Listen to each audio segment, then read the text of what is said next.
ഞാൻ കുറേ aquarium shop വിസിറ്റിൻ്റെ video ചെയ്തിട്ടുണ്ടായിരുന്നു. ഏകദേശം ഒരു 3, 4 എണ്ണത്തോളം ചെയ്തിട്ടുണ്ടാവും.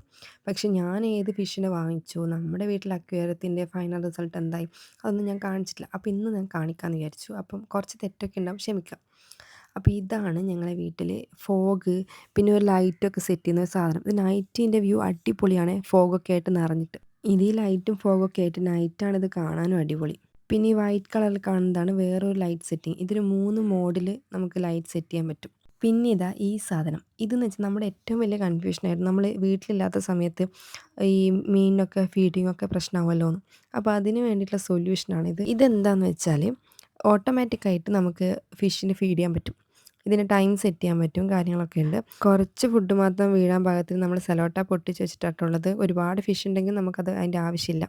അപ്പോൾ ഇങ്ങനെ കറങ്ങി തിരിഞ്ഞൊക്കെയാണ് ഇത് വീഴുന്നത്. അപ്പോൾ ഇതാണ് നമ്മുടെ വീട്ടിലെ ഫിൽറ്റർ കാര്യങ്ങളൊക്കെ.